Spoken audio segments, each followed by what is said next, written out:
Thank you, everybody, for being here today. We have our Planning, Housing, and Parks Committee session on the Bethesda Downtown Plan Minor Master Plan Amendment. This is our first work session. We have a second work session that's been scheduled for March 24th in 2 weeks. We're going to get started today, get through as much as, oh, I'm sorry, we have the CIP first. Beg your pardon, we're going to start with the CIP. I'm going to turn it over to council staff for the CIP conversation. I was out of order here. I was going to start with that and move on to the second item, but why don't we start with the CIP conversation. This is the FY25 to 30 Capital Improvements Program for facility planning. So why don't we turn it over to council staff and we can work our way through that packet. Great, thank you. And I don't believe that the conversation with the Park CIP is going to take very long today. That's why we're doing it first. We'll move through it and then we'll proceed to the Bethesda Minor Master Plan Amendment work session. But the first item for the Parks FY25 through 30 Capital Improvements Program is in response to the proposed capital improvements program that came from the county executive. And in that, he included a recommended affordability reconciliation project description form that decreases MNC PPC bonds by $15,000 in FY29 and $9,000 in FY30 for a total of $24,000. The MNC PPC didn't provide any recommended changes to their own CIP this year, so this is really the only material change that's being recommended. And the council received a letter from the Planning Board Chair that the board is in agreement with this, but I'm going to turn it over to Parks to comment before the next item. Let's turn it over to Parks. Good afternoon, Andy Frank, the Chief of the Park Development Division. Good to be with you. Just to kind of affirm what Pam was saying, we did not have, being in the off year, there are no significant changes to the CIP. We did recognize that through the financial review relative to inflation, there needed to be an adjustment in the out years for the park bonds. So we did allocate that, and as I said, it went through the chair's letter. But we really didn't have any concerns with that. But we're happy to answer any questions about it.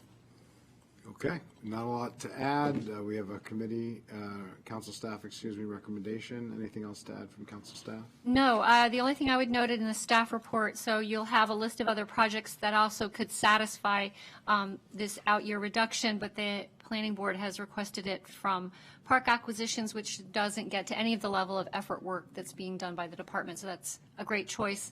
And then the second is just to call your attention, as always, when the board sends up information on the CIP on an annual basis, whether it be an amendment year or a full year, they indicate to the council the projects that are pending closeout, the projects that are actually closing out. Those are listed for you in the staff report. And then there's just a follow-up reference to the transfer of the Parks Road PDF, which I know that the council took up at the last CIP.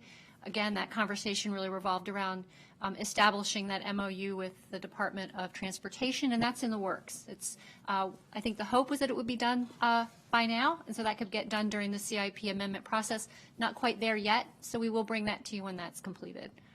But that would cover everything in this staff report for the first item. Great. Okay, on the first item we have what was just referenced by Ms. Dunn on page 2 and the top of page 3 that highlights the closeouts for FY26. I don't see any colleagues wishing to speak or any questions, so with that we will adopt the recommendation. Great. There is one other park CIP item. This came separately from the county executive after the recommended CIP was released. It came as one of those follow-up individual recommendations for amendment. It's 25-54. It's very perfunctory. It really just changes language that was inaccurately attributed to one PDF and should have been attributed to another, so it corrects that. That's all that is. And there's a separate staff report with a resolution for that. All right, we have item 2. That's the amendment to 2554 to the FY25 to 30 capital improvements program for MNC PPC, facility planning local parks, and I don't see any objections. We have a recommendation on that. I don't see anything to add from Parks or from the Planning Board chair, so we will adopt as recommended. Great, thank you. So now it takes us to Bethesda. Great. All right. Sorry, I got a little confused because we have the Bethesda Minor Master Plan Amendment listed up and ready to go for the briefing. I'll invite up our guests from Park and Planning. I'm going to turn it over to council staff in a minute. Did want to make a few introductory comments and did just want to note that we have received a presentation on this. The council did last week in the pouring down rain, did a bus tour with council members and council staff along with planning staff of the plan area. And the presentation is available for reference, but we do not intend to go through the presentation here again. Just want folks to understand why it's up. But appreciate Chair Harris for being here today, as well as the planning staff. Want to thank again the IAC for their careful monitoring of the Bethesda Downtown Plan and for their thoughtful input, not just on the minor master plan today, but on the ongoing basis in terms of the implementation of the Bethesda Downtown Plan for the past 7 or 8 years. First, I just want to note that I understand and have heard from many residents, as someone who lives in the plan area, that there is frustration that public amenities are not moving as quickly as some would like. And I share in some of that. I agree. I have been advocating feverishly for much of those public amenities.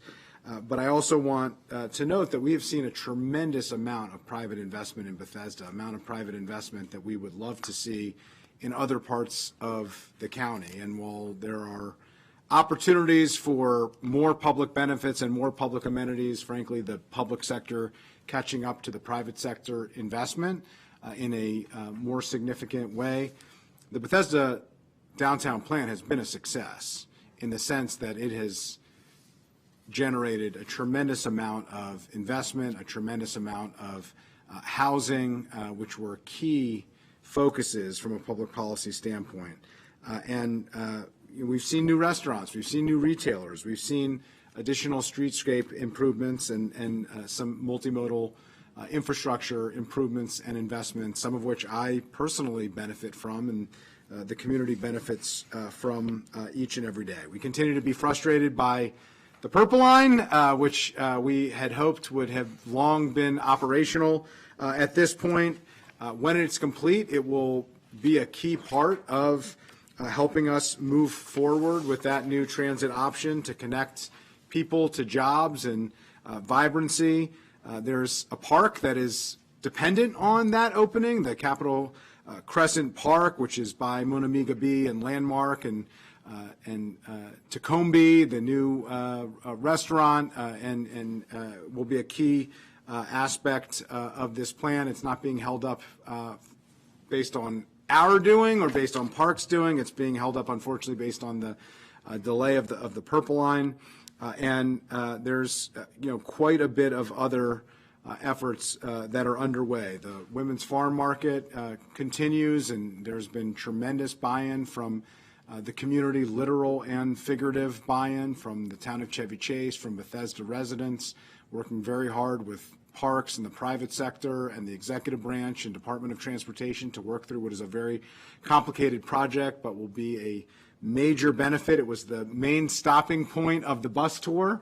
I look forward to that not being an opportunity of a place for a bus to stop in the middle of a parking lot, but to be the equivalent of a new central park that will serve not just Bethesda, but the region, like many of our parks do. There's work to be done and continue on Veterans Park. I know there's been quite a bit of frustration on that, but I just want to note the efforts that have been undertaken to try to move forward with that recommendation. I think there is an opportunity in this minor master plan that we'll hear about in a moment to adjust the language to clarify and to be more concise in terms of what the master plan is calling for, what the community wants and expects, and what would provide the greatest benefit in terms of the location of the expansion of Veterans Park and where that real opportunity is. I think clarity has been a challenge on that particular recommendation, and additional clarity is very much needed.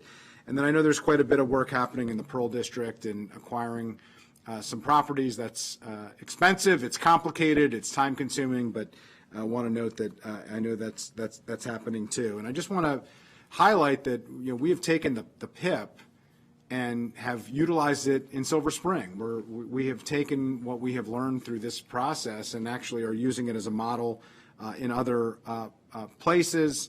We are, and have a recommendation before us on the price of the PIP, and there is a sensitivity to what the cost is to development and additional costs that we're putting on housing and other investments. But there's also a need to generate the revenue in order to make these park improvements occur. And so I am supportive of increasing that number and making sure that we land in an appropriate place by the end of this conversation. And so, we're continuing to work through this. I know construction and growing pains are not easy. I will note that I had put forward a bill in the aftermath of this plan, as much of this construction was happening in 2019, Bill 3819, to try to address the sidewalks being closed during construction, which should not occur with regularity. It should be very difficult. It should be as difficult to close off a lane of traffic as it is to shut down a sidewalk. They're both important aspects of our transportation infrastructure, and it shouldn't just be something that we do with regularity. It shouldn't be easy to shut down street parking. It shouldn't be easy to shut down lanes of traffic. It shouldn't be easy to shut down the sidewalk infrastructure that we have. It's caused quite a bit of frustration and concern. I'm hopeful that the loading and unloading study that we have underway, that has been a major initiative and a major priority area for the community, will continue to move forward. And then I just want to really highlight the inclusion of the rec center in this as a key amenity and a key infrastructure project for the community. There's a desperate need for a true rec center that actually serves the downtown area. It's the oldest demographic in the county. It's a community that is served significantly by recreation centers. We saw it as much as we've ever seen it before during COVID, but the need was there beforehand. It's even grown since, and I'm appreciative that that is part of the recommendation in this. There is significant and broad-based buy-in from the business community, from the residents, from new residents and long-standing residents. This is something that folks are rallying together to push for. There's buy-in from the Department of Recreation and from the Department of General Services. So I look forward to us continuing and including that as part of the conversation. I'll just close and say there are certain aspects of this that we're going to talk about today that may be more appropriate to include in the BOS that we'll take up subsequent to this as part of the overlay zone. I think we should talk about all of the topics and all of the items because they're related. But I do think in terms of the specificity of the language, depending on whether it's more appropriate to have in the master plan language or whether it would be best suited to address in the BOS, I think the amount of time that we spend on wordsmithing and on specificity, I think we should note that, and we can come back with recommendations on the BOS and on the overlay zone at the appropriate time. So with that, I just want to thank everybody for being part of this process. I think it has been constructive and positive. There are a lot of stakeholders here, and I really appreciate everybody's work up to this point. We'll open it up if there are any comments from colleagues. If not, I will turn it over to the planning board chair if he has any initial comments. No initial comments, but Artie here is chair of the planning board, but we're delighted to be here. This is a very important plan for us and the county, so we're happy to be here to address any questions you may have. Thank you. Great. Let me turn it over to Ms. Dunn and council staff, and want to appreciate all of the work that our council staff has been doing, and welcome Mr. Kenny as well, who has a role in this as well. So with that, Ms. Dunn, I'll take it away. Great, thank you. And one thing I wanted to start with, in the staff report, you'll see there's the first 4 pages at least really provide background for what we're going to talk about today and on the 24th. And we do that so that we do have a complete record if somebody were to pull up the staff report. They don't just jump into the recommendations. It tries to provide background for those recommendations. But another thing I want to reiterate is just what a minor master plan amendment is. So like the Bethesda minor master plan amendment, any minor master plan amendment, it revisits a specific part of an approved and adopted master plan, and it re-examines certain elements. And the term minor doesn't indicate that it is just of a small nature. The term minor just means it is not opening up the entire plan. The minor part could mean that it is very focused on certain recommendations. It could be very focused on a specific geographic region of the prior plan. So just wanted to set that out because I know there's been a little bit of confusion for people thinking that the conversations we're going to have and the recommendations you're going to take up aren't minor in nature, but in fact they are in the sense that they are very limited. We are not reconsidering any of the site-specific recommendations from the 2017 plan, and so that is that's not something to take lightly. The specific zoning recommendations are not part of this. This is really about broader plan implementation elements of that original 2017 plan. So with that, I'm going to start on page 5 of the staff report, which is where we do start with the recommendations for the committee's consideration. And I'm going to turn it to Mr. Kinney to go through the development level first, as it is primarily something that has been based on the transportation analysis and transportation recommendations, and so it is more key that he cover that for you. Thank you. So this is, you were starting off here with kind of the primary recommendation of the minor master plan amendment, which is to update the Bethesda overlay zone, the BOZ, to remove the cap on development imposed in the 2017 plan, affirming the ability of private investment, as you mentioned earlier, along with county investment and policies to deliver needed housing, jobs, and infrastructure improvements. This recommendation is based on analysis conducted by planning staff that evaluates the ability of infrastructure in downtown Bethesda with a focus on transportation and schools to accommodate the additional residents that are expected as a result of lifting the specific development level. This analysis is based on 3 scenarios. There are, lifting the cap could result in, many different levels of development, but for the purpose of this analysis, in terms of evaluating adequacy, planning staff looked at 3 potential scenarios. These are based on different levels of development that could occur beyond the current 32.4 million square foot development cap. So scenario 1 is 11 million more square feet. Scenario 2 is 16 million more square feet, and scenario 3 is 21 million more square feet. And these are all what is projected to, what would be in these scenarios projected to occur by 2045. So as you hear me reference scenarios 1, 2, and 3 in these different layers of analysis, that's the additional development that those are assuming. So starting off with the transportation adequacy analysis, there are 5 specific master plan adequacy metrics that are required to be evaluated through the plan, and were kind of what the development level was looking at in 2017. So these are auto and transit accessibility, auto and transit travel times, vehicle miles traveled per capita, non-auto driver mode share, NADMS, and low-stress bicycle accessibility. These are outlined in more detail in the packet as well as in the plan. So on a high level, the analysis by planning staff showed that all 3 scenarios resulted in increases to auto and transit accessibility, as well as low-stress bicycle accessibility due to increased households and jobs in the plan area, essentially greater density leading to greater access between housing and jobs within the plan area, as well as in the adjacent communities. Scenarios 1 and 2 show an increase in VMT per capita, while scenario 3 shows a decrease as more people choose not to drive due to longer travel times due to increased density. All 3 scenarios show little change in NADMS, which is expected to remain high at 60%. transit trips are expected to make up a smaller percentage of trips in all three scenarios, as greater density allows for more walking and biking trips as a relative share of the mode split.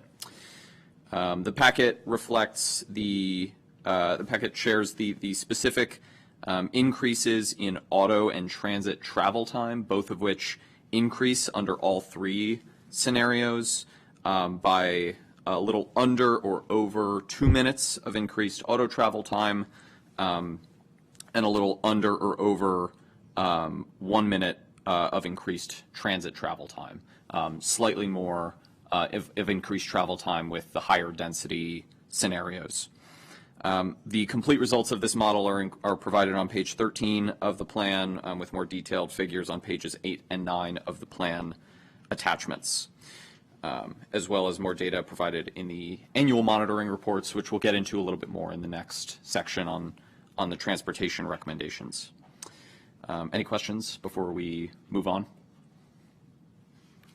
All right. Moving on to projected schools impact of the increased. Sorry.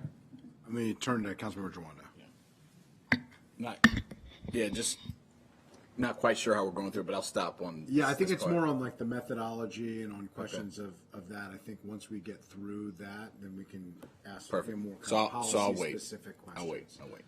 That's okay. Okay. Yeah, Does that work? Okay. This all contributes to the methodology for justifying the decision to raise to eliminate the development level. So moving on to the projected schools impact, the same three testing scenarios were used to evaluate the adequacy of school capacity in the plan area, based on student generation rates for this infill impact area. The estimated enrollment impact from each scenario by 2045 is included in the table on the bottom of page 6 of the packet, broken down by scenarios and the increased number of students within the plan area for at each level of elementary, middle, and high schools. According to MCPS projections, the Bethesda Chevy Chase cluster is expected to have 580 surplus seats for elementary schools, 375 for middle schools, and 130 for high schools, meaning that each of these expected levels of increased student generation in these scenarios fall below the cluster level surplus in terms of seats. It's important to know that this surplus relates to the cluster specifically and not to the school or classroom level, each of which may result in different levels of number of seats available. This is due to the fact that over this period, MCPS is expected to undergo boundary change with nearby clusters, as well as changes in boundaries within the cluster. And so adequacy will continue to be evaluated with the approval of each new project via the growth and infrastructure policy, as through school impact taxes and student generation rates. Next is the carbon analysis. This is required by county law. Planning analysis showed that all three testing scenarios would result in increased carbon emissions overall in the plan area, but would result in reduced emissions per capita, including a 10% reduction for energy emissions. This is partially due to more sustainable building standards for newer construction, as well as just generally increased density. Finally, there is a section called Measuring the Cumulative Experience of Implementing the Plan Vision. So this recommendation attempts to go beyond the specific metrics that are included in the master plan with regard to schools, transportation, and climate, and capture the general cumulative experience of community members as development occurs. So this was added during the planning board's work sessions in response to some testimony. So while capturing the impact of new development on residents is critical, council staff is concerned that this additional layer of analysis is not well defined. So as an alternative, council staff suggests the committee support a comprehensive periodic review of plan implementation and metrics to occur every 5 years, This would enable adaptive and responsive actions to concerns with plan implementation, in line with the data that we're able to collect. So council staff, on that note, suggest the committee concur with the planning board on the development level recommendations, aside from this last section in which the council staff suggests the committee support removing this measuring the cumulative experience of implementing the plan vision section and replacing it with a recommendation for a comprehensive 5-year review. Yeah, appreciate it. This is an area where there's a question of whether the monitoring report and the specificity around exactly what's included in the report should be in the master plan or in the overlay zone and the BOS. I think that's something that we should discuss. I do think it's important as we discuss these issues that there's clarity of what we're talking about. So one thing to consider when we talk about where this more specific language on a 5-year review may end up, one option would be to put it in the attachments. They're called attachments. A lot of times in master plans we call them appendices. They accompany the plan. They're approved in a sense with the plan, but they aren't part of the plan. So they could be taken up at any point in the future if there is a change that needs made. That's even better than, in a sense, if you were to put like a detailed outline of something into the overlay zone. Seems to be a little too specific and not quite appropriate for a zone. But I would suggest there's a great argument for putting whatever you really want that 5-year comprehensive plan to be, put general language in the master plan and put a specific section in the attachments related to that 5-year comprehensive monitoring report. And that way it's guidance, it's written guidance. Yeah, the goal here is to allow for some flexibility to make tweaks. Right.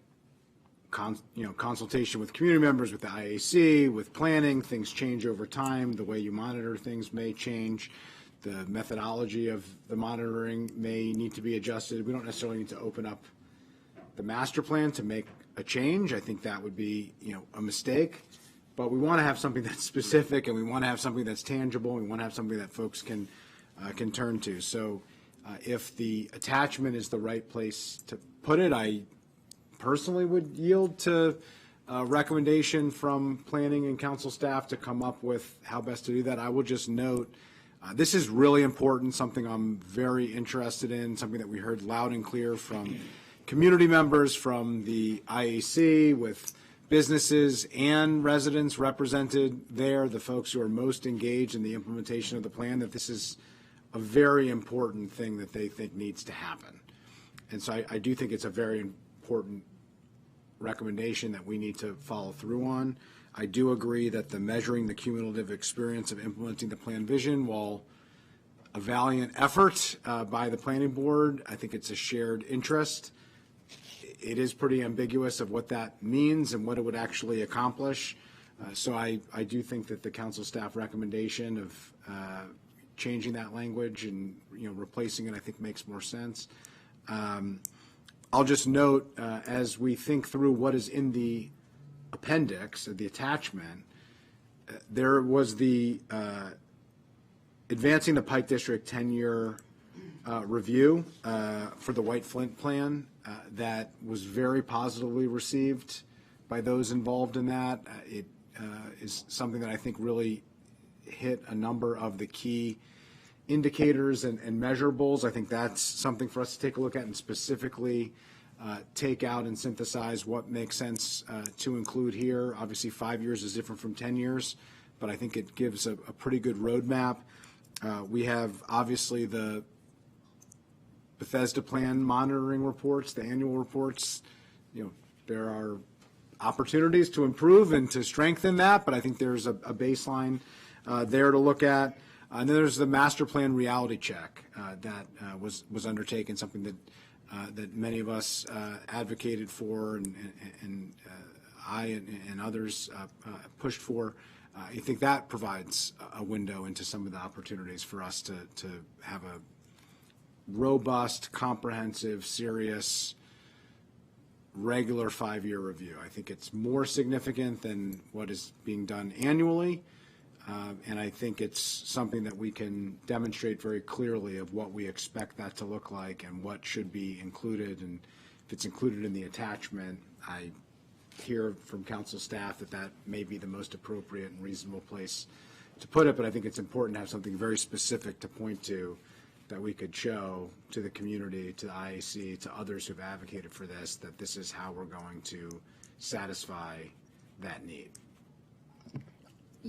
Yeah, we can bring you back something hopefully on the 24th. We'll work with planning staff and we'll consult with the IAC. And the other thing is we can bring back some modified language that would replace the language we're suggesting taking out, that would be that broader language that does appear in the master plan that directs somebody to that attachment so they know that it exists and that the 5-year comprehensive review is recommended by the plan. Okay, so if colleagues want to give general direction and guidance that we want to look at new language as council staff is recommending, we don't have to agree on the language today because we don't have the language before us. We won't make any formal decisions until we come back in a couple weeks. It'll give some time to come up, but if there's interest and a comfort level of just providing general direction on that is of interest, that this language, as council staff is suggesting, is a little ambiguous and we could be more targeted with that, but then we're going to have to really get a sense of what the attachment is going to look like, what's included, and that will be a more significant opportunity than just wordsmithing at the next meeting in 2 weeks. Yes, that's fine. Does that sound good? Okay, so there's consensus on that at a high level, moving forward with the staff recommendation, and at a specific level, working together to come back with specific master plan language, and then also suggestions based on the feedback you've received on some of these reports that I mentioned and any others that anybody else can think of. I think that's a good start, at least, but to come back with us with the specific of what that attachment would look like as part of the plan. Just on that. Councilmember Dronda. Yeah, just on that, just to put a fine bow on it, I think that's a great recommendation. I too was going to mention the Pike District work as a potential model in this area, and we heard loud and clear at the testimony and since in conversations with the IAC that this, they want, one of the frustrations around the no new parks being built since 2017 is like it's one of the many things of why we need to really monitor it as we go and have really robust check-ins. I would say one of the things I'll be interested in hearing is what would be the distinguishing between what you would update people on after a year and what the 5-year, like what are the, just really being clear about what the two different buckets look like, and so everyone's just, there's no, we don't miss anyone in the expectation of what exactly is going to be updated. So, and we can talk about the what when you come back, but I think agree with that. Thank you. Great. Okay, let's continue. Great, thank you. Moving on to recommendations around transportation and adequate public facilities. We talked in the prior section about general master plan adequacy analysis of transportation. This deals more specifically with the transportation recommendations. Largely, this leaves intact the recommendations in the 2017 plan. This does not, this minor master plan amendment does not introduce any new facilities or policies or programs for building out the transportation network, but does make 5 recommendations to further the goals of the 2017 plan. The first is to continue the local area transportation review via the growth infrastructure policy. I think this is largely to call out that that's how most of the transportation infrastructure in Bethesda that has been built since 2017, that's how it has been funded, is through these private development and investment and LATR. We have 2 recommendations to support implementation of loading management districts as recommended in the Montgomery Planning's 2023 Urban Loading and Delivery Management Study, and a recommendation to support the forthcoming Planning and MCDOT Joint Curbside Management Study.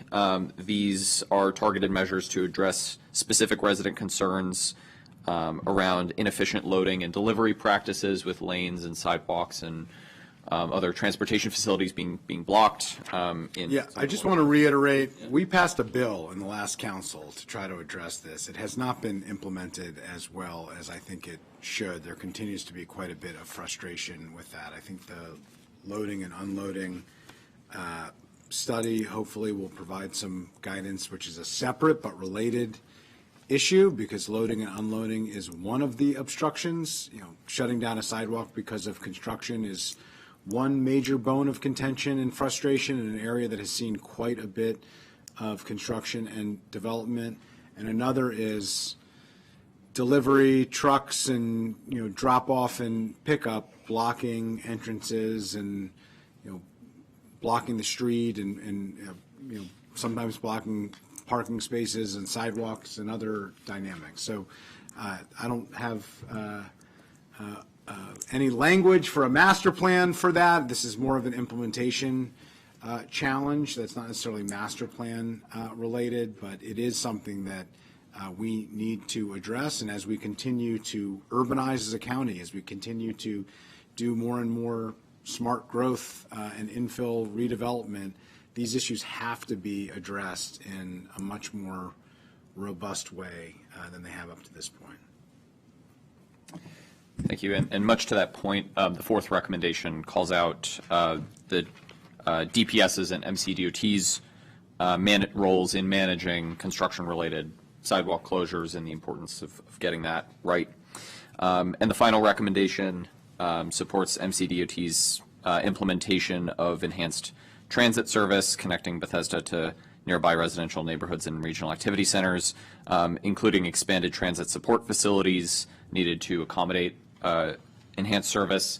That last point about the support facilities was requested by MDOT, who, you know, along these state-owned roadways and the Purple Line have an interest in collaborating with MCDOT to get those facilities online and working.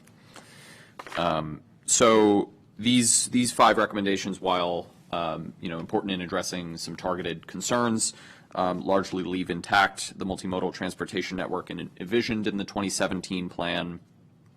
The plan acknowledges that the facilities proposed in the 2017 plan or outlined in that plan have not been constructed as quickly as was hoped, largely due to the inability to quickly implement the Bethesda Unified Mobility Program. So most improvements that have occurred, particularly, you know, specifically along Woodmont Avenue is a good example, have been through county GO bonds and LATR improvements by developers. So public hearing testimony reflected a concern among many residents that motor vehicle traffic congestion will worsen in the plan area as new development is permitted without a cap. So council staff pulled some data from the recent annual monitoring reports that sort of look into this question.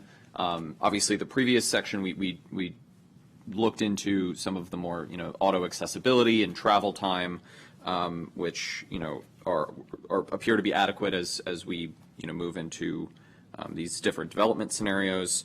But the annual monitoring reports go a layer deeper, looking at intersection delay and traffic congestion at some of the most congested intersections within the county or within the plan area. This metric, the intersection delay, was last measured in the 2022 annual monitoring report that found that all intersections examined met county delay standards and were in fact experiencing less delay than in 2018 or 2020. This improvement in delay standards likely due to a lot of pandemic effects of less traffic. So it remains to be seen, as we talked about in the growth and infrastructure policy, whether that will plateau or whether we will continue to see increased congestion as in rebounding towards pre-pandemic levels. So there's a chart on the top of page 9 of the plan that goes over all of those intersections and what the delay metrics are there. The 2024 annual monitoring report, which came out a couple months ago, did not include this intersection delay data as red policy areas, of which Bethesda is one, as through the growth and infrastructure policy, are not subject to motor vehicle adequacy, this intersection delay metric, and are instead measured through travel time and accessibility. So this is something that, council staff has talked about looking at through this, comprehensive 5-year review, how we might look to, take a comprehensive look at monitoring traffic congestion. So that's something that we can take another look at through, as we, talk with planning staff about what that 5-year review may look like. But as far as these 5 recommendations in the transportation section go, council staff suggests the committee support the planning board's recommendations. Yeah, I think it's a good opportunity to take a look at what would be an appropriate metric in light of policy changes. So I think that would be helpful when you come back to make sure that you specifically come back with a recommendation on that. Councilmember Flanagan-Gonzalez. Can you hear me? Because I always get this thing wrong. It's to the left, right? Okay. I'm going to say something that some people may not like, but that's okay. At least it's okay by me. Sometimes I feel that we talk about congestion in such a negative way. It's okay to have congestion, especially in urban areas. It's expected. What happens when you have congestion? You slow down traffic. And what happens when that happens? People are looking at the stores. People can walk safer, right? Because people are paying more attention. It's not a bad thing, and it is expected. It's an urban area. It's off my chest. That's it. Thank you. Councilmember Joanna. Yeah, just on this point too, appreciate I never know which one to use, but I'll use this one. Coming back, obviously 2022, as you mentioned, you're going to be seeing pandemic level or post, right in the of congestion, and obviously we made the change in the GIP. So just to be clear, the 2024 obviously didn't include it because of that. Is there any, even though you're not required, do you do any analysis of this at all? Or would you just say it's a red policy area, so we're not even going to look at it? Or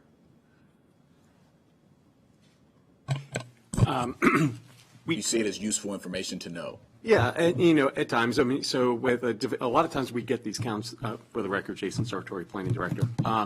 We get these counts through the development review process, but because it's in the red policy areas, we're not getting traffic counts through that process either. So it is, useful information that we can, we can certainly do on a every so often basis. And we can have an effort where we try to get some of the count data and we can take a look at this just to be able to monitor it. But generally, we're in agreement with Councilmember Flanagan-Gonzalez that in areas like this, we are less concerned about the level of congestion, and we're more interested in metrics that take a look at pedestrian safety, other modes of travel, and just generally what you would expect in a more urban area.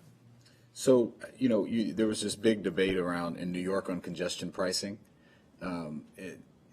Presumably to do that, you have to be measuring congestion, right?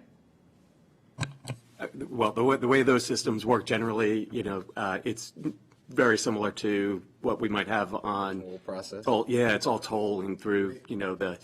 Just to be clear, Yeah. Congestion, Virginia has congestion pricing essentially. That's what It's real time. the hot lanes are doing. They're determining how many people are on it, and based on that, it's a variable pricing model. It's not dissimilar to the parking, dynamic parking, variable parking that was proposed previously, that would have a range based on the demand of parking meter usage, which some jurisdictions have done. But that's more of a real time, in the moment, to address that.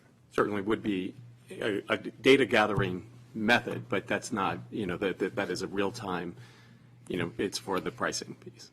Yeah, I think, and I like the idea of the council staff, suggested maybe how you build this into the review that you're coming back with. I do think what I was asking is if you see utility in knowing this information outside of regardless of whether you agree whether more congestion is good or bad, there has to be some utility in understanding it to adjust for example, we hear, people complain to my office, and I'm sure others, that, you can't get by Marriott because there's like these lanes, and you got bike lanes, and so if one truck stops to drop something off, that it could be hard to get by, right? Or something, and so I think but that's okay. We want people to slow down, right? So potentially, but I just think if there might be some, I guess the question I'm asking is, do you see any utility in knowing this information and using it in any way, even if you think it's okay to have the congestion?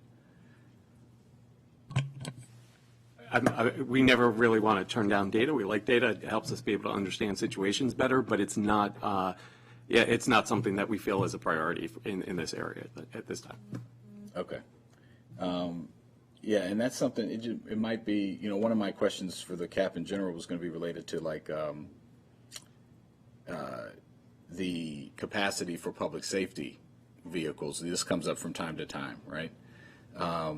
Whether it be fire apparatus, police. Has there been any consultation or discussion with them? And if so, how have they chimed in on any of this?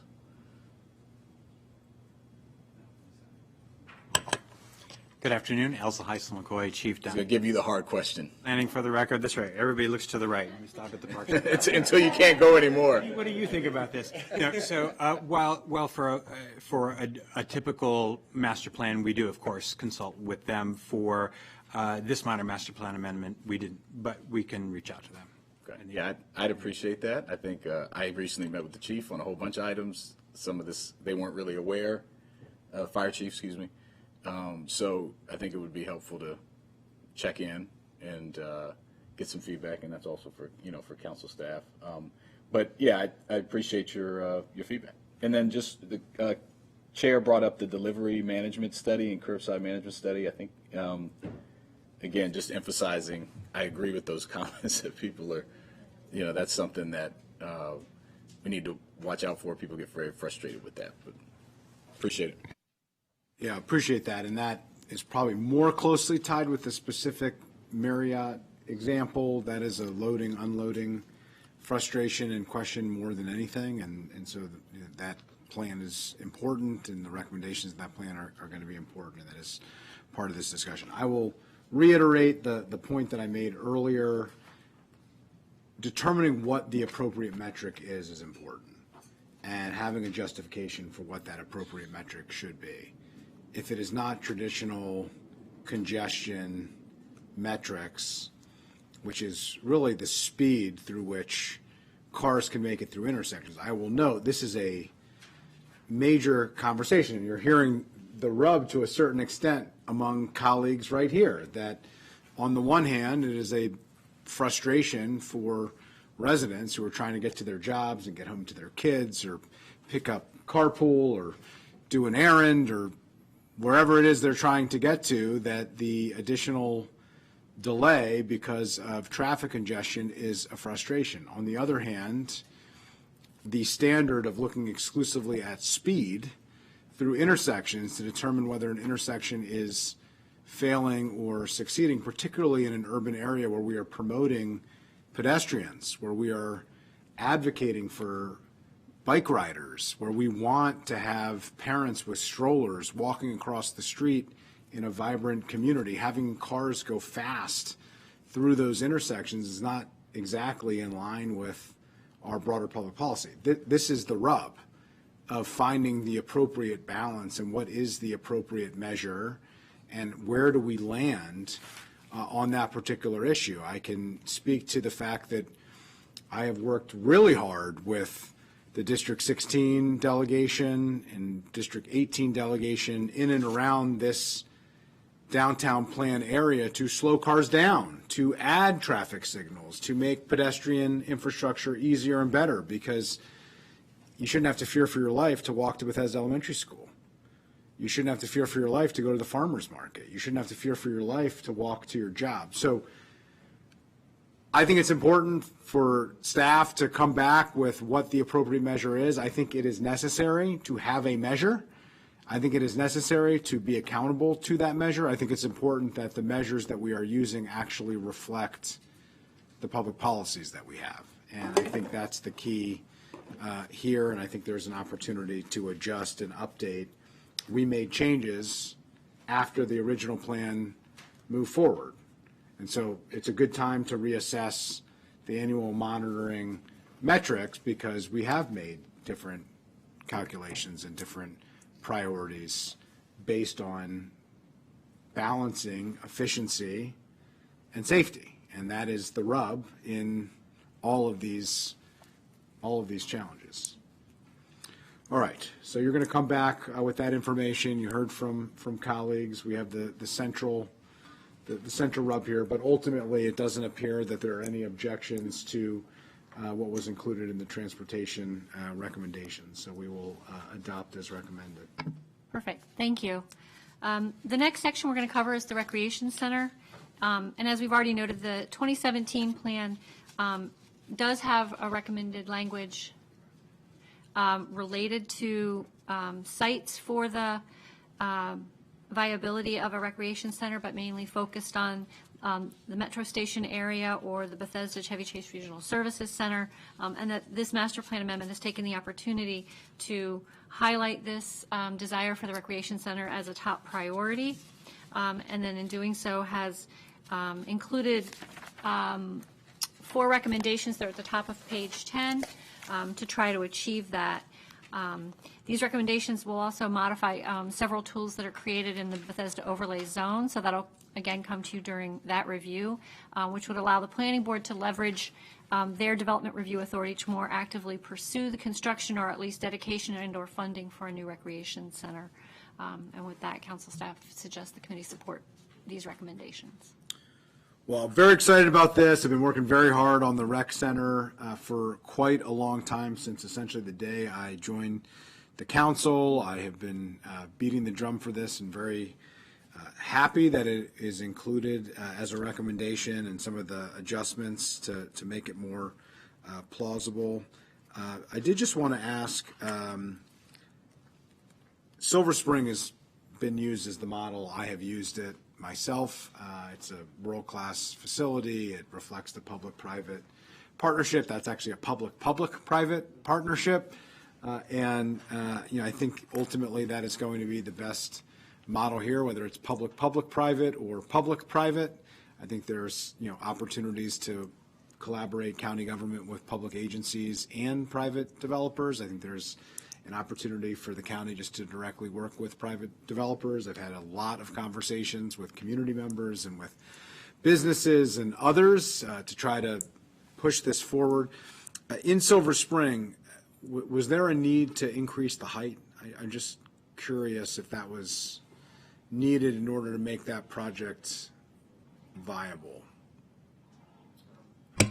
Robert Cronenberg, for the record. Yes, there was. I believe the developer went through a workforce housing and MPDU mix to increase the height, but that was all kind of intertwined with the other development there. But So they did need the additional height in order to make that possible. I'm pretty sure they did. In order to make that possible. Yeah, we can double check, but I'm pretty sure. I know they did get a height increase for affordable housing, but I think it came in, if I recall, the center was not part of the original plans, and when they came back with the center, they did need the extra height, but we can check into that. Okay, yeah, if you could just confirm that and come back, I think it's important, because I think that's a question that will inevitably come up, but I couldn't enthusiastically support this recommendation more, and just appreciate you coming back with that information. We agree. Enthusiastic agreement. Recreation centers. That's it. All right, perfect. This committee loves Recreation Center because we have the jurisdiction over the Department of Recreation. We left it out of the PHP. It really could be the PHPR committee. Ultimately, this committee has been a longstanding supporter of recreation generally and understands the significance that recreation centers have for our adolescents in particular, for our youngest, and especially for our oldest residents. And this is an area that has more older adults than any other part of the county. With all that said, let's be clear. The best rec center right now in Montgomery County is the Wheaton Rec and Library Center. Honestly, by far, not because I'm a district council member, but it's just really the best. Well, my colleague will appreciate the fact that I have strongly urged everybody who is considering this, who is looking at it, who wants to understand what a world-class facility looks like, I have suggested going to Wheaton to check it out specifically. I've also suggested going to Silver Spring as well, but specifically in Wheaton have shared that, and I think the community in the downtown plan area would love to have that opportunity. And I will just note, this is an area where we have been promoting significantly to get more affordable housing, not just MPDUs, but lots of additional housing options. To have the only serious recreation opportunities in the plan area to be private facilities that cost $30 or $35 or $40 a class, that cost $150 or $200 a month, is not acceptable and does not allow us to actually fulfill the type of broader-based amenities that should come alongside affordable housing when we advance it. So I just think it's really important as we talk about that, and just wanted to note that. So enthusiastic support from the committee, unanimous and enthusiastic, and we will adopt and accept that recommendation. Thank you. The next section is titled Implementation of the 2017 Plan Park Recommendations.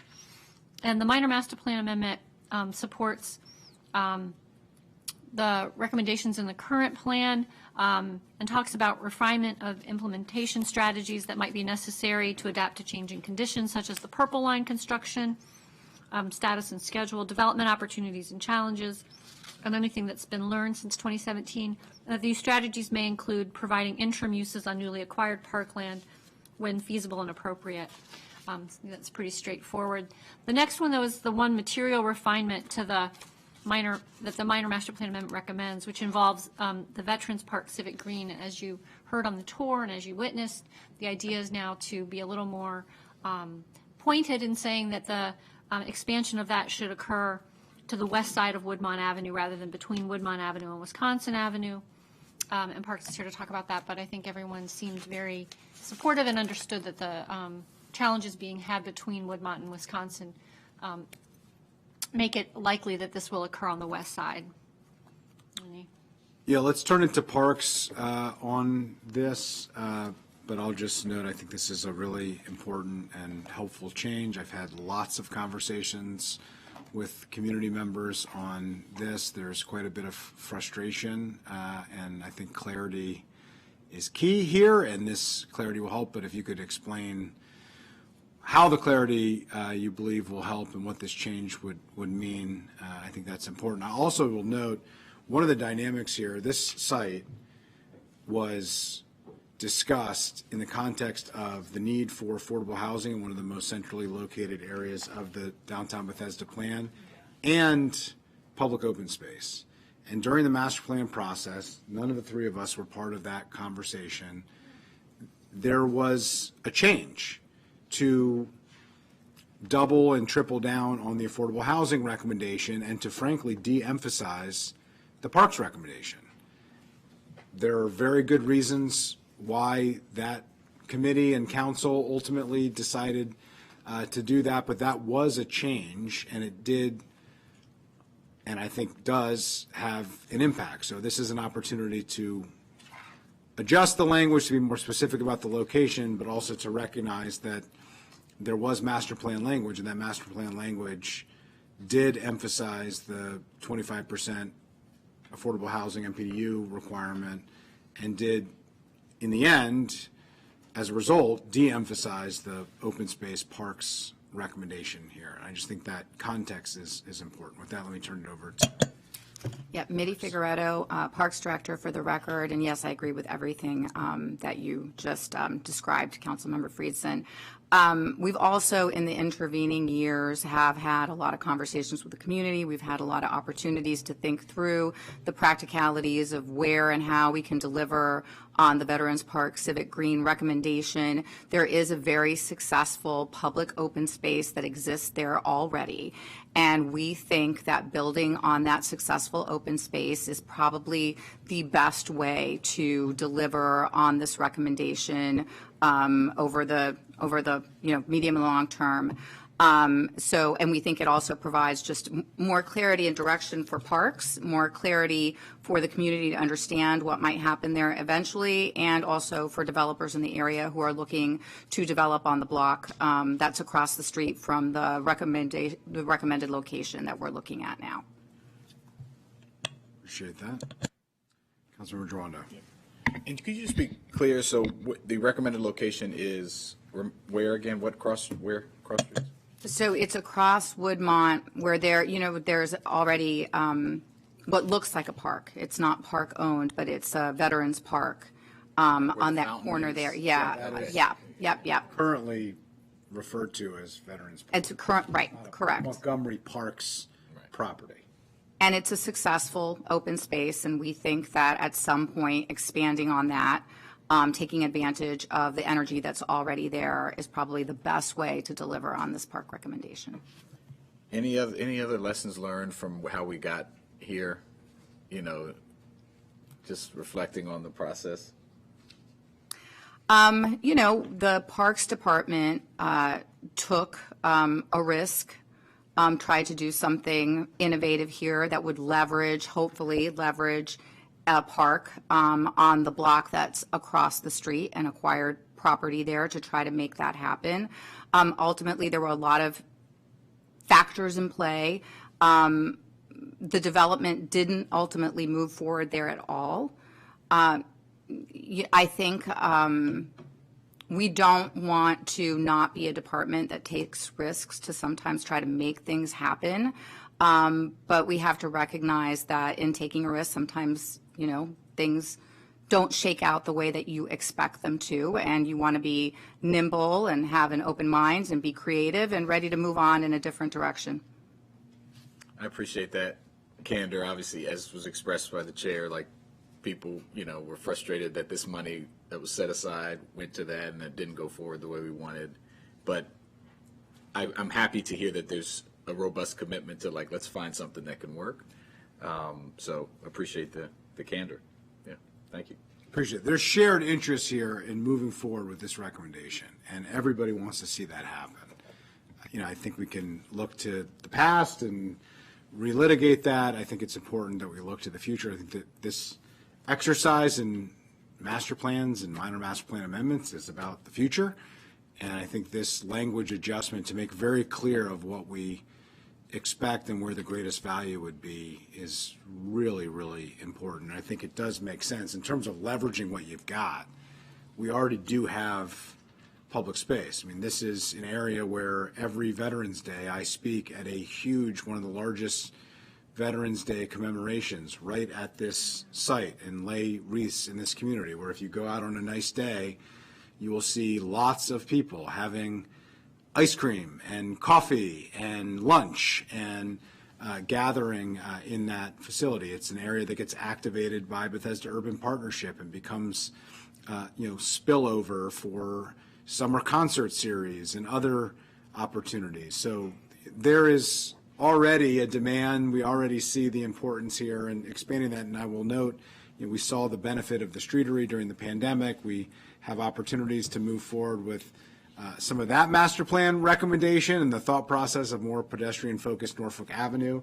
And this would be a key part of that, of having a park at one end with Battery Lane Urban Park, essentially at the other end, and a key connection point with the Bethesda cycle track on Woodmont Avenue. So we all want to see this happen. We're looking to the future. We're looking forward, and really appreciate the language and the update, because I think it will be a positive change.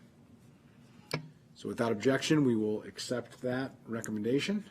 And there's only two other very minor mentions in the minor master plan amendment regarding parks, and one is to continue exploring the new and alternative financing beyond the capital budget. There's a reference to special taxing districts and new tax mechanisms, which the Parks feels is sort of outside their realm of making decision on things like that, so we'll modify that language slightly. But there's a last recommendation that recommends that Parks continue to seek advice from the IAC, and so that's also nice to have that reinforcement in the plan. Appreciate that, and think that's important. The next section is the park impact payment itself. And we've already talked about this a little bit, that the payment has been very successful, and it has been increased from when it was established. It was $10 per square foot. There has been a biennial adjustment that was based on the average of the 2 prior years of inflation, construction inflation, and that increased it to $12.49 per square foot. And then the council revisited that methodology, as you're probably aware, to determine that, in fact, they should be, and wanted to be using the cumulative methodology for assessing inflation. Applying that to the park impact payment would raise the price, and is what is recommended in the minor master plan amendment, to $15.57 per square foot. And we did get testimony by a development attorney or two that raised concerns that the jump might make it more difficult for projects facing that park impact payment, and yet there was analysis done by planning staff and their consultants that found that the higher rate would result in only a 0.2% increase in cost to developers. Thank you for that. So we've received feedback. Some people want it higher, some people want it lower. Welcome to the County Council in trying to figure that out. I do appreciate the economic analysis work. You know, nothing's perfect. I'm sensitive to the cost of housing and the cost of development. I think it's something that we need to be thinking about and focus on. It is a continuous concern that I have. Development is slowing down. Housing is slowing down in this area, so we need to be extra sensitive to it. However, I do think it's consistent with the changes that we've made with other taxes and fees, and I think it's appropriate. I think the economic analysis was helpful, and I, personally think it's not as high as some would want. It's not as low as others would prefer, but it seems to be an appropriate place for us to land. I agree. I have questions. Councilmember Drondo. Could you just talk about, and then if there's any feedback on I love this pit pops. Yeah, you didn't get there yet. Haven't quite gotten there yet, but absolutely. Okay, when you get there. All right. That's the next. Okay, good. That'll be the next bullet. Yeah. But agree, so just to be clear for the chair, are you seeking to make this recommendation now? Right? To move forward with the recommendation now? On the PIP? This is a recommendation Yes. that the park impact payment be $15.50. Based on the cumulative. Yeah, based on the Right. cumulative average. And there's another piece to this, so before you actually take this, it might be useful just to combine it. And the next piece of this is to allow that payment rate to be paid into 2 parts. This was similar to the recent thing that was passed, so the first half at building permit and the second half at use and occupancy. All right, so I'll hold on my PIP pop All of that. until we get there. All right, so there seems to be consensus on the rate. I mean, it is a substantial increase percentage-wise. I just think we have to note that. I think that's important. This is intended to fund parks. I will note this is not intended to be the only funding source for parks. This is intended to be additive, not a replacement for the other ways in which every other park and every other part of the county is funded. This is supposed to be on top of that, in addition to that, because parks are such an important part of the master plan's vision for the community as a public benefit and a public amenity, and frankly, a community need. On the separate them out, I absolutely agree that we should separate this out. It's consistent with other changes that we've made also related to impact taxes, for instance, that the council just approved and agreed, frankly, to override a veto from the county executive. Are there other options to split it up further? I mean, I just think that we should discuss. We landed on splitting it up in 2 parts. I think that's appropriate. I think that makes sense. Are there any other options? Are these really the only 2 triggers that there are? I just think that we ought to at least entertain and discuss that. Hi, Henry Coppola, Long Range Planning Supervisor for Parks. I think we started with this, to your point, Councilmember, to try to match what's happening with the impact taxes and that sort of split. And so it seemed like a reasonable and simple way to divide it out. Are there other triggers that we could potentially consider? I think probably. We do use other triggers in conditions of approval for a variety of things. The specifics of what those are and how they affect stuff, I defer a little bit to our colleagues at planning on. But I think when we did talk through it, these seem to be the most obvious and appropriate ones to use. Great. Any comments from planning? It is really more of a regulatory review question that Parks wants as much money as quickly as they can, I think is the answer, right?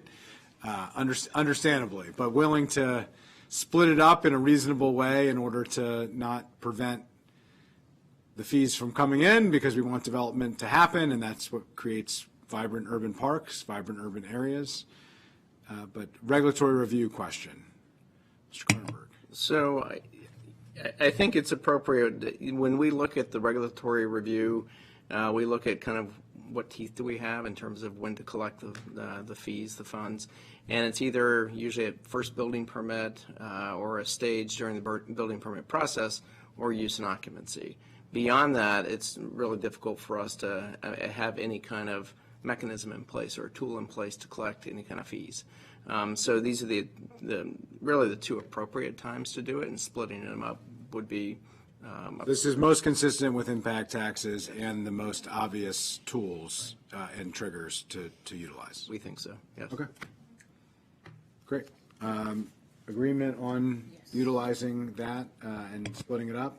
So we've increased it, but we've split it up to, make the mountain more like, more manageable molehills, so to speak. All right, we'll adopt that recommendation. Let's continue. Great, thank you.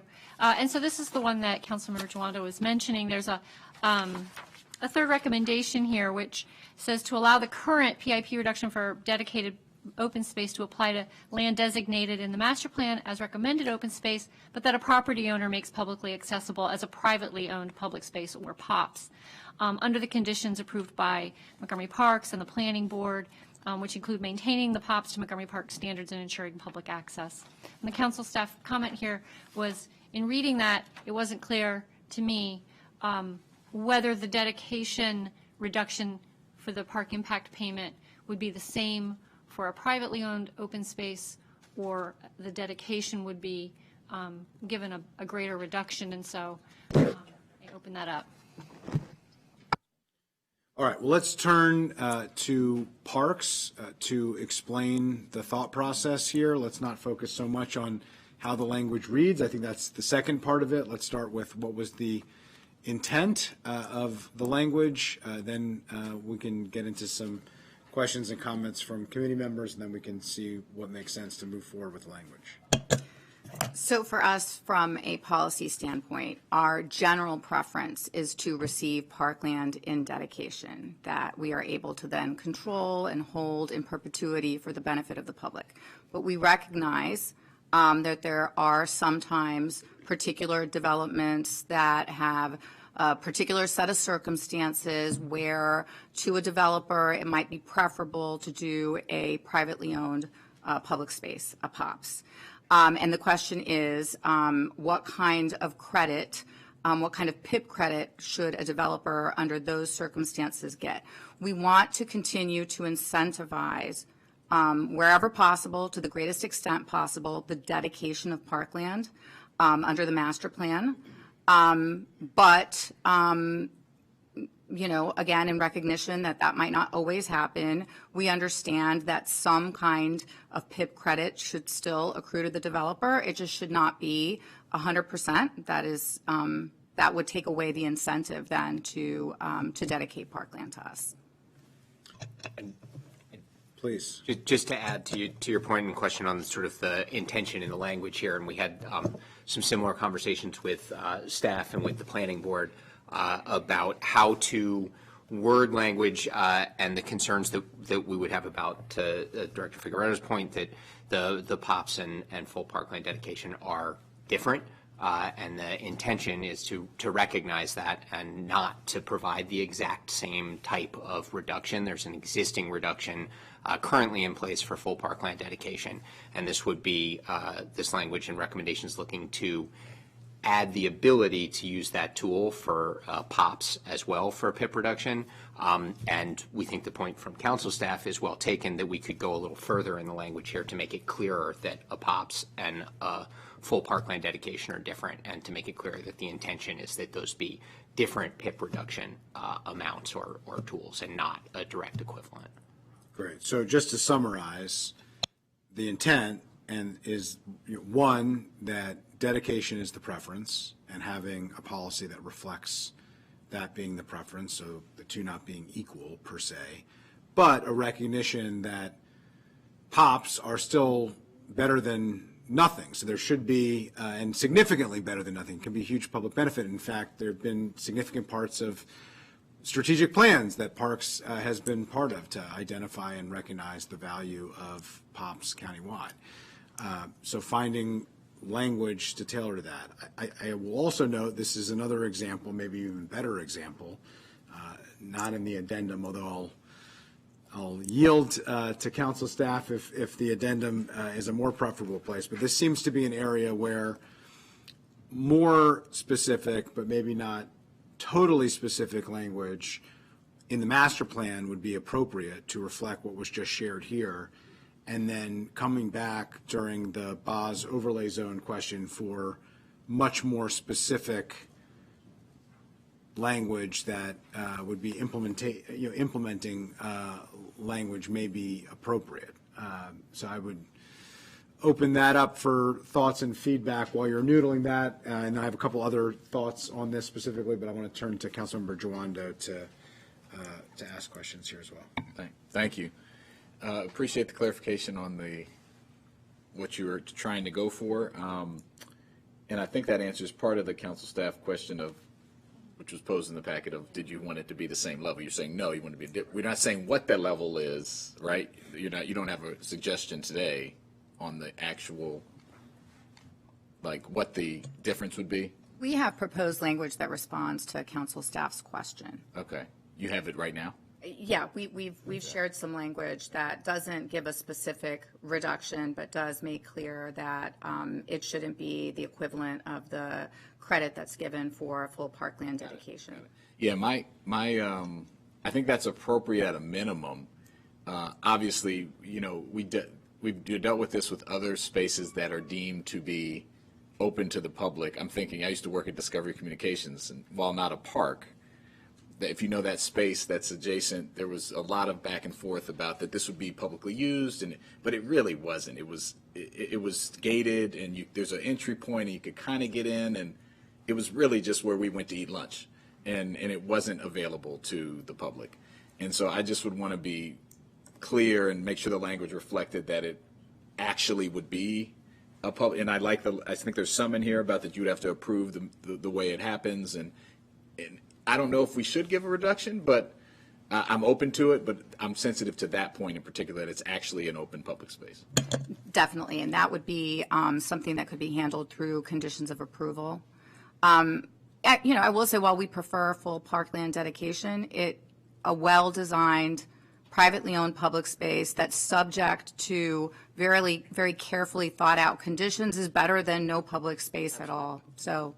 Agreed. So yeah, I think the details will matter, but generally as the master plan, as a minor master plan amendment language, I think I'm open to that, but just wanted to express that concern and that I think you share. So thank you. Appreciate it. Do you want to share the language that you have come up with? I have. Yeah, I have it here. Do you want me to? Go ahead. Hot off the presses. All right, so you're going to share that with council members. All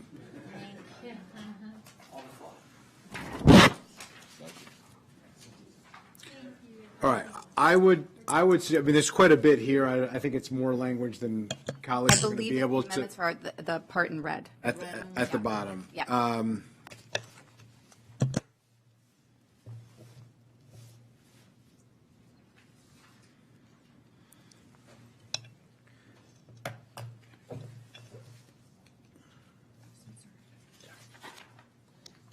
Yeah, so first of all, I think the question is this in and of itself sufficient, or is there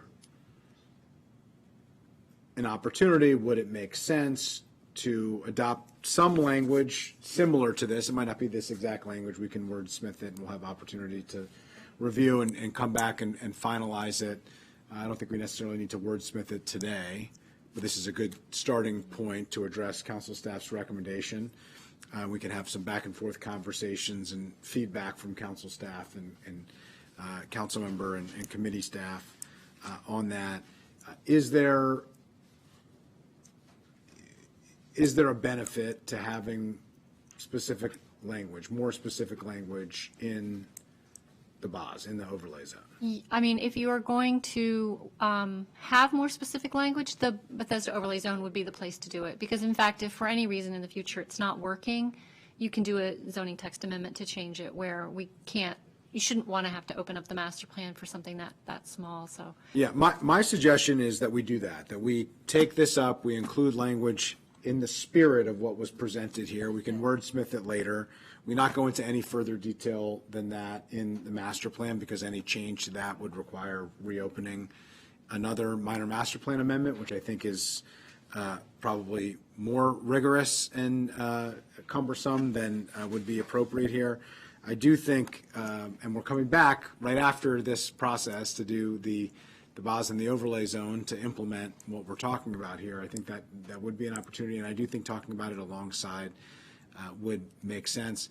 I think, to me, setting a cap, for instance, not to exceed 75%, but provide discretion to the planning board in consultation with Parks of what that number is based on the level of public benefit and the comparison would make sense. And I throw out 75% not to exceed. If it's a higher number, fine. If it's I think I yield to where folks are. I don't think there should be a set amount where if you do a POPs you get 50% or you get 70% or you get 80% or you get 20%, because to Councilmember Joanda's point, not all of these are created equally, and I don't think the answer should be no as a result, because we're getting a benefit, but what the benefit should be reflective on both sides, to the community and to the applicant.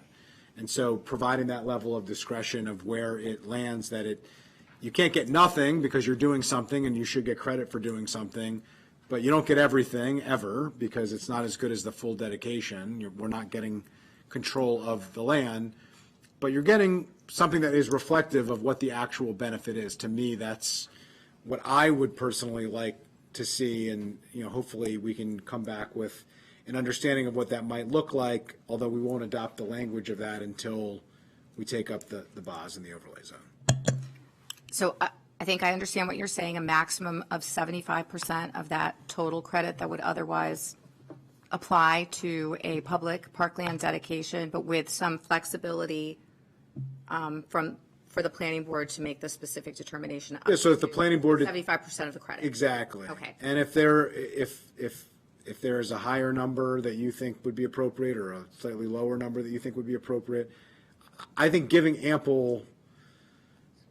You don't want to set the number too low, because you do want to be able to get as much out of this as you can, and you don't want to disincentivize if there isn't a willingness to do a dedication at all, and that's a deal breaker. You don't want it not to be worth it to do it at all, because then we end up with nothing here. You want to make sure that it's better to do a dedication so that you're incentivizing that, but if you're not going to get a dedication, that you're getting you have the opportunity and a tool to get as much out of the POPs as possible. So I think thinking through it in that regard, at first I was thinking about setting a minimum, and I decided that I'd rather the planning board have the discretion and not have a minimum, so that there is a more appropriate tool.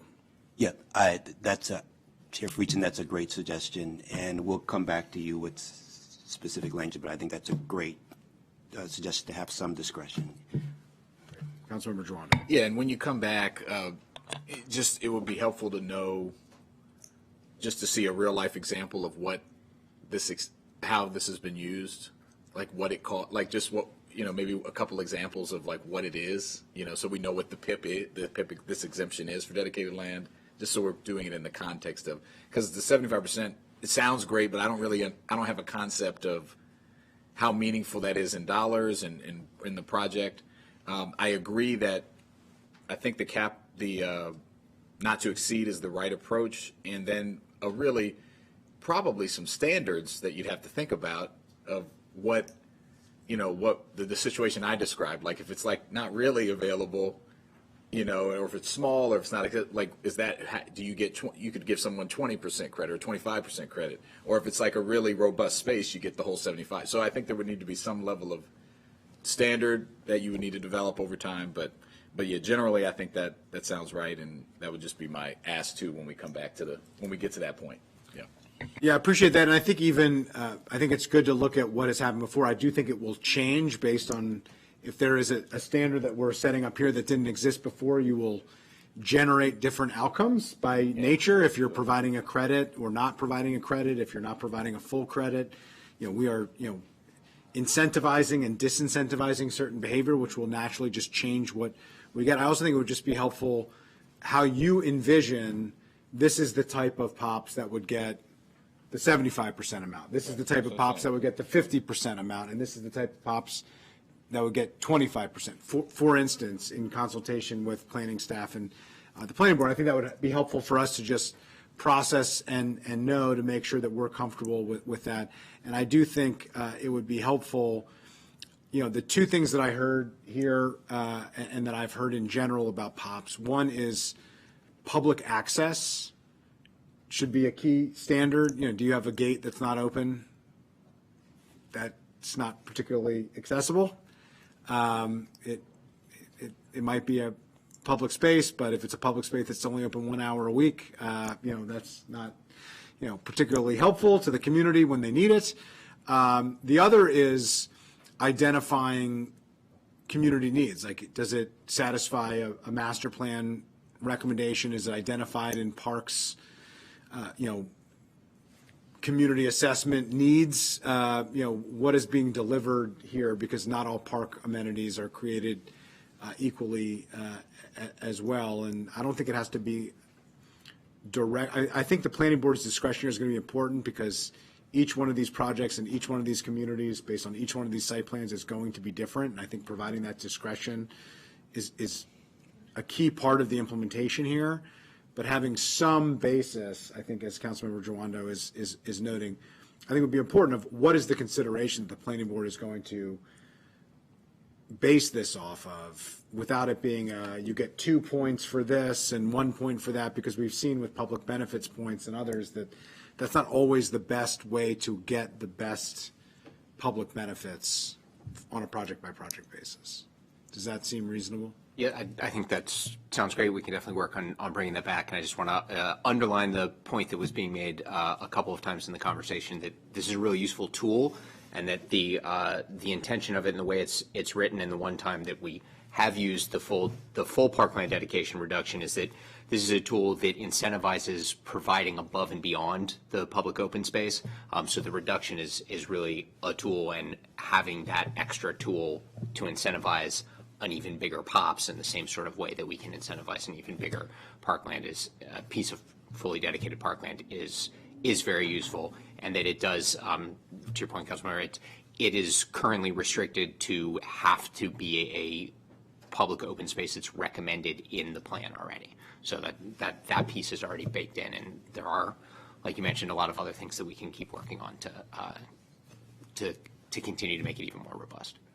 Great. So I think you've heard feedback from committee members. I think there's a general agreement here. We appreciate the direction that is recommended here. There's some refinement of the language. We have a suggestion from the Parks team here of what that could look like. We'll provide feedback to Ms. Dunn on that in the intervening weeks, and we'll be ready to adopt actual language when we come back. And we'd also ask the council staff and park staff and planning staff work together to think through what the BOS language would look like and have an understanding of that. We don't have to adopt language when we come back. It's not going to be included in the master plan, but at least a strategic direction of where we're going, so that there's an understanding as part of this recommendation. Great. Thank you. The next section we're going to cover is affordable housing. And as you'll recall, affordable housing was a key priority in the 2017 plan. The 2017 plan and the BOS both require 15% MPDUs for optional method of development projects. This is compared to 12.5% in other places in the county. There's a map in the staff report that shows where we've received regulated affordable units in the plan area. I'll just note, unfortunately, some properties owned by HOC on Battery Lane were left out of this map, so we'll have an update next time we do our staff report. And just to also note that the under the BOS, we have received over 400 MPDUs in the downtown Bethesda. More are approved for future construction. However, what the master plan amendment notes is that incentives do not specifically address the pressing need for family-sized MPDUs, those that have 3 or more bedrooms, and nor does it address the need for more deeply affordable MPDUs. And these can be a challenge to have built due to that combination of high per unit cost and reduced rental income. So the master plan amendment has 2 recommendations related to this and recommends updating the BOS to allow the planning board in coordination with DHCA to extend existing MPDU incentives when you're providing only 15% MPDUs, but providing those family-sized MPDUs that exceed the minimum number required under Chapter 25A, and or you are providing deeply affordable MPDUs as defined by DHCA. Yeah, this is a subtle but important recommendation. I just want to put a fine point on it. The idea of the 17.5 as part of the BOS was to incentivize going above and beyond the MPDU requirement. And the question is, what does above and beyond mean? Here we are extending the above and beyond to 2 other priorities that go beyond just percentage. Percentage is a priority. We want as many MPDUs and restricted units as we can, noting that the other folks who are living and moving into these units are subsidizing and paying for that, and it's increasing their cost, but it's an important priority in order to get mixed income communities within reason, within what everybody else in the community can afford that doesn't completely price everybody out, and that's the balance and the rub. What this is doing is extending the above and beyond to include 2 other key priorities, including some that committee members have advocated for. Councilmember Jawando has advocated in a number of areas for the family-sized units. That would be one of the examples, here, which is important, and deeper levels of affordability, which all of us have advocated for. The county executive has discussed repeatedly as well, and this would allow, both of those to be part of the going above and beyond standard, which I personally think is a really good idea, and I think would be really helpful, and we have some other precedent for pushing and advocating for that as well. I do appreciate that you noted, because I spoke about this in the original briefing at the full council about the HOC properties. I know that it doesn't necessarily, preservation projects aren't necessarily going through the regulatory review process, so they don't always get captured by planning in the same way. But they're important, and they are part of this conversation and part of this narrative, and I think need to be included in that. And I will note the work of this council. The Nonprofit Preservation Fund is what made a substantial number of those preservation units possible. It was the first major project of the $50 million Nonprofit Preservation Fund, and something that I think, that I'm proud of. I think something that we all should be proud of as we have advanced that through the process. Let me open it up to colleagues if there are comments or questions on this. All right, agree to agree. Strong support for this recommendation, and thank you for putting it forward, and thanks for adding the preservation units as part of HOC's portfolio. Right, we will have that updated map for the next time. The next thing is about naturally occurring affordable housing, and again, this is a term, as we've frequently discussed, it came up in the Veers Mill Plan, the Silver Spring Downtown and Adjacent Community Plan, and the Tacoma Park Minor Master Plan Amendment, all recently, which included the language to strive for no net loss.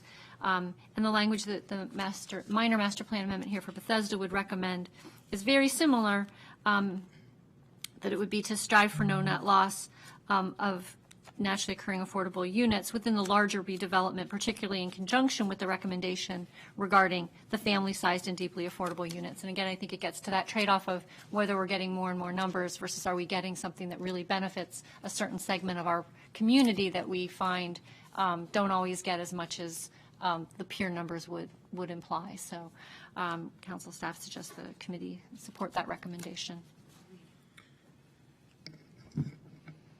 Can we hear from planning on this?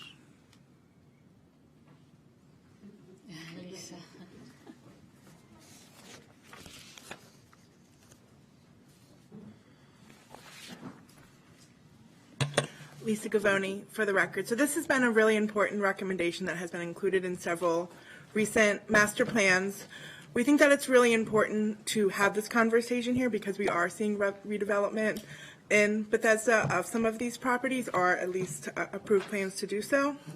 Councilmember Giwando asked a question during the briefing, what does implementation look like? The reality is we haven't seen a project come in any of these plans that has been in a no net loss plan of what that looks like. We would work with the Department of Housing and Community Affairs to figure out what implementation looks like. DHA has also asked for a work group on the topic so that we can work together to figure out further what implementation means. Happy to answer any questions. Councilmember Giwando. Since I was invoked here, I'll speak up. But thank you. And obviously, we had a lot of discussion over the years about strive versus, like actually mandate. And while we all want this to happen, I think you're underscoring a point. Like we haven't had a test case yet of this. So I think those are both good ideas. The working group and also just keeping in close touch on it because this is going to come up more and more and more as we go forward. What is the question I did have? And so I'm fine with the recommendation because that's what we've done before. And I think it's good. Obviously, if strive comes to mean we don't do it at all later, I'll have a problem with that. But I don't think that's where we're coming from here. What is the number of naturally occurring affordable housing within this plan? So Chair Harris asked me to compile that information. I'm working on that right now. I will have a map along with the numbers by full council. I just don't have that right now. Okay. All right. No, that's all right. You always get turned to. They were turning right, but then they turned back as soon as they asked that question. So I know you got a lot going on. Okay, so we'll have that by full council, not by the 24th, but you think by full council. I could probably have it by the 24th. Okay. Yeah, I'm just curious. I think that's something to know as we're going in, eyes wide open. Of it bears to the likelihood of.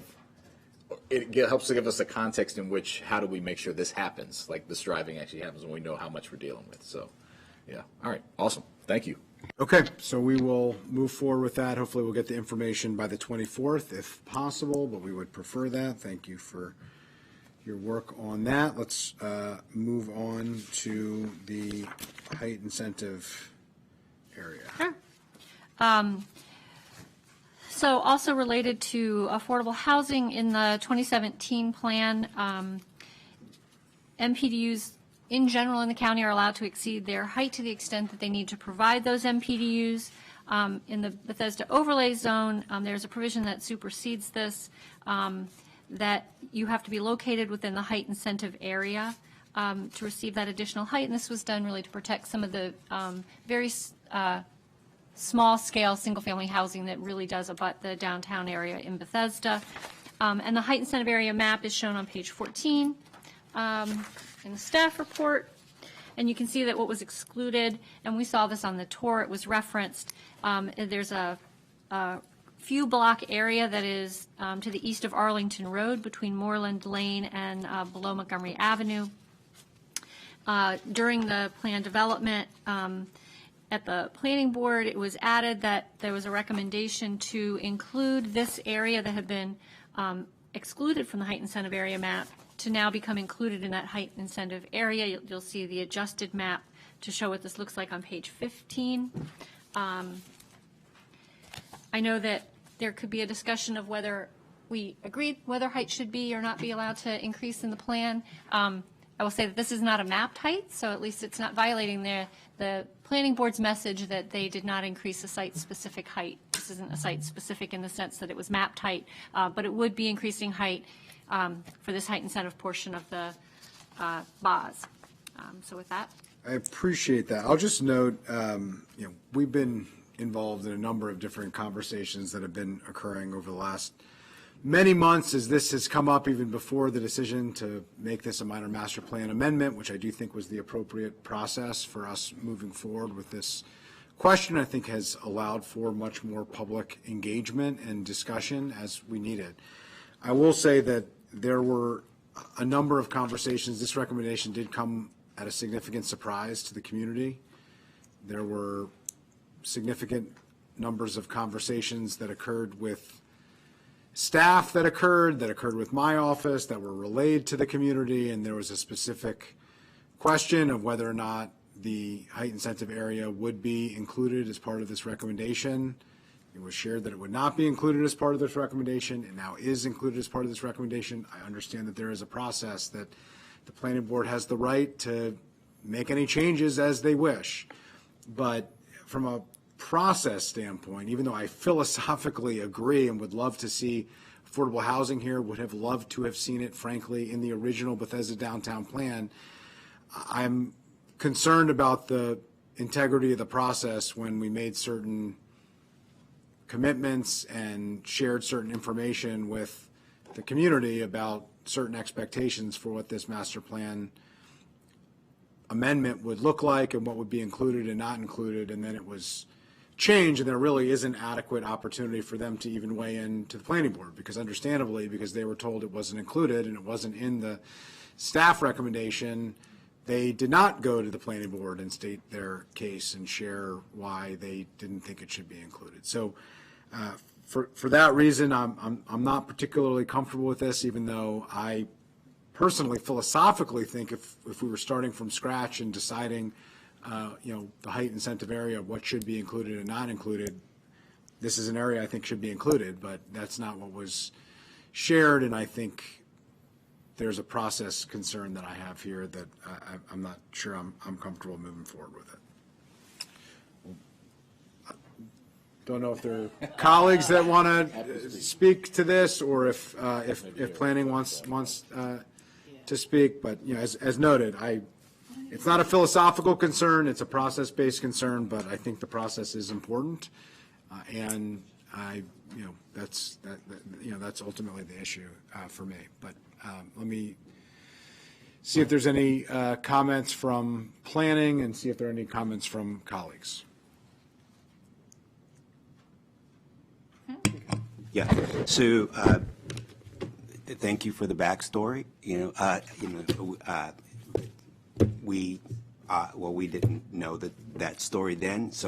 And we felt that this was a great opportunity to provide that additional incentive, because there was the boundary between it and the neighboring community. They weren't just built up against it. There was like, what do we say, half of a football, 3/4 of a football field from here to the nearest home. So that's why the board thought it would be a great opportunity to do this, and also to help implement some of the other things you're looking for in the plan, like opportunities for maybe a community center, maybe, all of those things that you're talking about. This would be also, could be a great site, but you would have to give some height and other things, and also for affordable housing that's such needed. But I'm saying that because that's why the board voted for this, because of those pieces. So I'll leave it there. Yeah.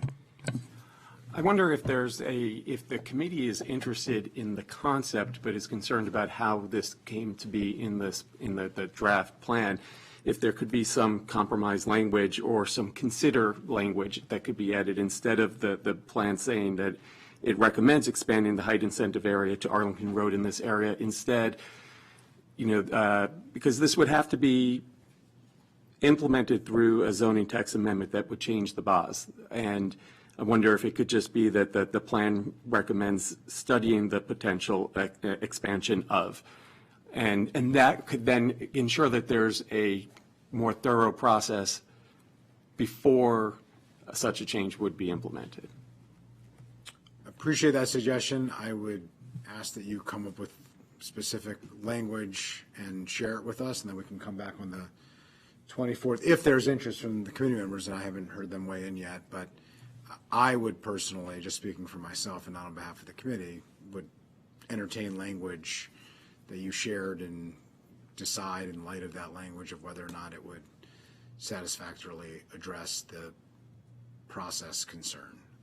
With that, let me turn to Councilmember Fanny Gonzalez. Yes, I think that's a great idea. I think we need to, because from what I'm hearing, people are concerned about the process, but they may be okay with the height that you're recommending in the addition. So maybe if we can clarify that, especially with the community who's concerned about this, that will be helpful, so we can move on. Appreciate that, Councilmember Joanda. Always happy to review any recommendation that you bring forward. I think that I also, as with any incentive, the question is always, well, what are you getting for the incentive? Like, so we're giving them, what are we asking for in return? So I would want to evaluate it in the context of that. I share the process concern that the chair mentioned. Again, realizing the planning board is an appointed body that can make its own decisions after staff makes recommendations. But I do think, particularly this context with the IEC and everyone that was kind of following along, it was not ideal that it happened this way. So yeah, happy to look at it.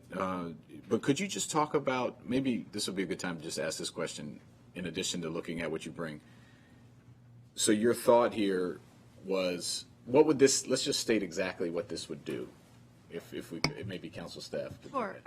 So currently, the height incentive map as it exists on page 14 shows if you provide more than the minimum required, which is required 15% MPDUs, if you provide more than the minimum required MPDUs in the height incentive area, you can get additional height for the provision of How much more do you have to provide? Doesn't specify? 17.5%. 17.5. Okay, great. Okay. And in the piece that's being considered being added, you would now become part of that height incentive map. But for that area, there's further language in the master plan that limits it to 24 feet or 2 stories. And in the change, so this would be expanding the area that you're allowed to get that extra. Expanding the area and further limiting the amount of the increase that would be allowed. Right. To 20. 2 stories or 24. 2 story, because it's 12 feet per. Okay. In addition to what you already can do, obviously. Yeah, that's why it's an extra height. Okay. Go ahead. If you look on figures 2 and 3, you could see what is currently in the height incentive area, and if you look on figure 3, it's just that piece, like a 2-block area that's filled in, that would come on Arlington. Do you see that? Yep. Yep. That is the area where it would be. Okay. But yeah, like I said, if you could, we're happy to take a look, but share some of the concern, but happy to take a look. Thank you. Appreciate that. Come back with the language. We'll review it and consider it. I understand the philosophical. The issue is the process. And so let's see if there's a way to address that. I appreciate that. And I'll reiterate what was noted here.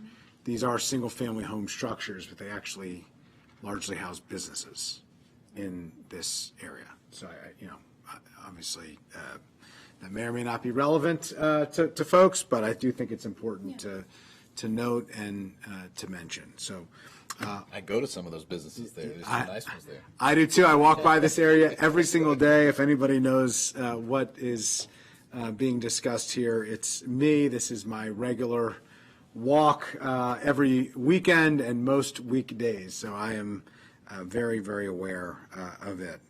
And I oftentimes walk through the neighborhood in order to get there. So I certainly, I can tell you how many steps it is from the neighborhood because I'm oftentimes walking through there.